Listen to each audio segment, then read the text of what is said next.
Salut à tous, c'est Jonas de la chaîne TK et dans cette vidéo destinée aux débutants, je vais vous apprendre comment fonctionne un ordinateur, la différence entre le hardware et le software et vous expliquer plus profondément ces différents éléments. Je vais directement commencer parce que j'ai beaucoup à expliquer par la différence entre le hardware et le software.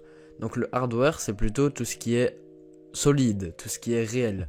Donc un processeur, une puce, une carte mère, tout ça c'est des objets réels. Ce n'est pas du code, ce n'est pas virtuel, tout ça c'est le hardware. Tandis que le software c'est plutôt tout ce qui est logiciel, tout ce qui est codage, tout ce qui est plutôt virtuel. Approfondissons le sujet du hardware en présentant les 3 plus grosses marques qui commercialisent du matériel informatique avec Intel, AMD et Nvidia. Intel commercialisant en grande partie des processeurs, AMD des processeurs et des cartes graphiques et Nvidia des cartes graphiques. Et approfondissons un peu le sujet en parlant de ces marques, en commençant par Intel, qui est la plus vieille des 3 et qui a vendu le tout premier microprocesseur commercialisé.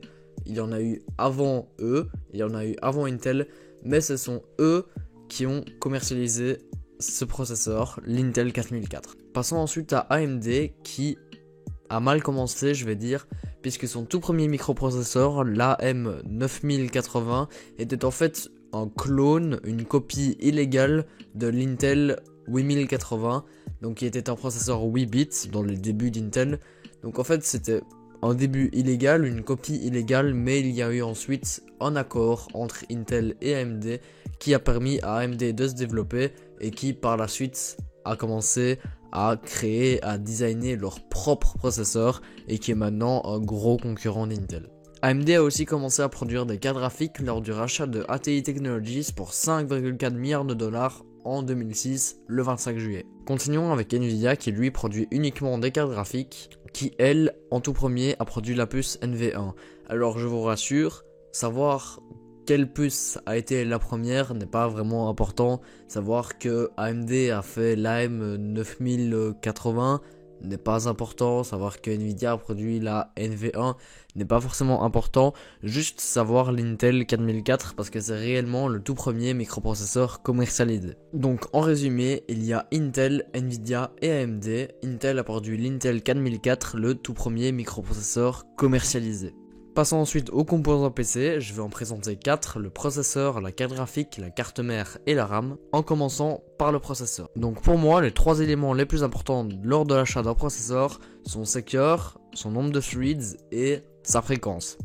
Donc les cœurs et les threads permettent de faire du multitasking, donc plusieurs tâches à la fois. Plus vous avez de cœurs, en fait, plus les informations seront réparties sur son nombre de cœurs. Donc si vous avez par exemple un Ryzen 7 3800X qui a 8 cœurs 7 threads selon ma mémoire, vous pourrez envoyer énormément d'informations. Vous pourrez aller sur Google, sur Spotify, en même temps écrire un gros texte dans votre bloc-notes et aller dans vos fichiers sans aucun problème parce que votre nombre de cœurs est élevé. Vous pourrez envoyer énormément d'informations à votre processeur car il en a la capacité grâce à son nombre de cœurs et de threads. Il y a aussi la fréquence que j'ai citée auparavant qui détermine la rapidité, le nombre d'actions effectuées par seconde du processeur. Donc 3 GHz signifie 3 millions de cycles d'horloge par seconde. Donc c'est des chiffres assez énormes, hein. Les processeurs de nos jours tournent aux alentours de 3 GHz jusqu'à je dirais 4,5 GHz. Mais on tend vers une augmentation avec les processeurs overclockables. Donc pour résumer, dans un processeur, il y a des cœurs, des threads et de la fréquence. Il y a d'autres éléments, mais c'est des éléments un peu plus poussés dans l'informatique, j'en parlerai peut-être dans une autre vidéo, qui déterminent sa rapidité. Donc faites surtout attention à ces éléments-là lors de l'achat d'un processeur. Passons maintenant à la carte graphique, souvent appelée GPU ou CG en abréviation.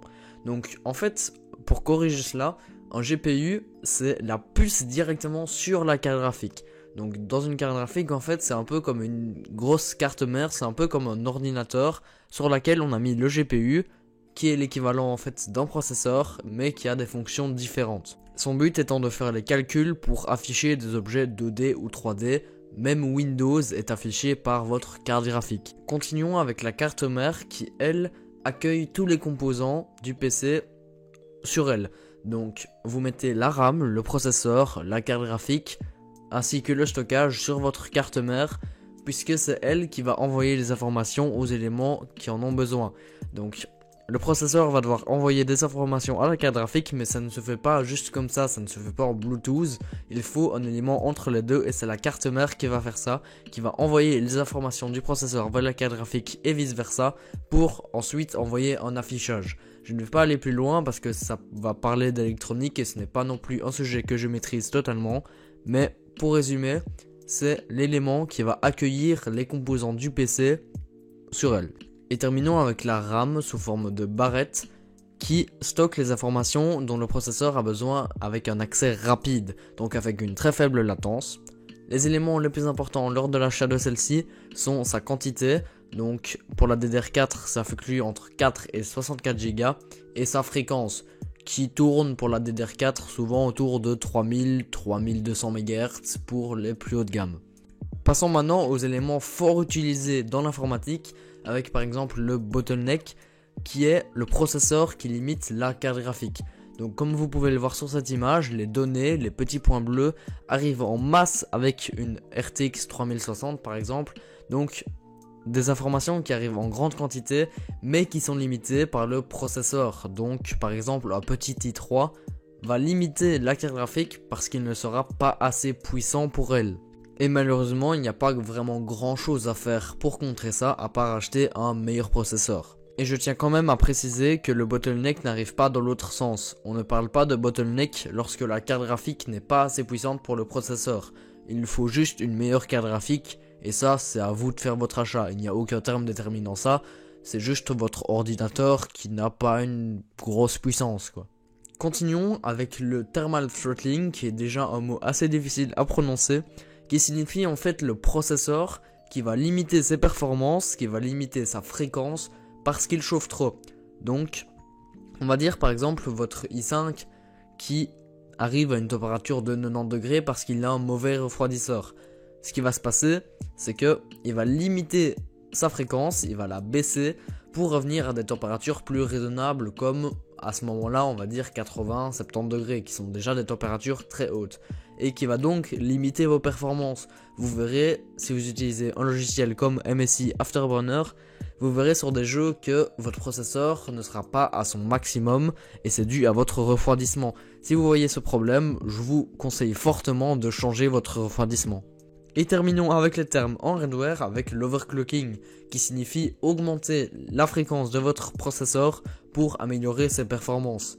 Alors on fait ça de quelques centaines de mégahertz parce que augmenter beaucoup trop sa fréquence va augmenter énormément la consommation de votre processeur et va aussi augmenter énormément sa chauffe. Donc qui va peut-être même provoquer un problème de thermal throttling et qui va en fait servir votre overclocking à rien. Il va le réduire à néant et va même baisser vos performances.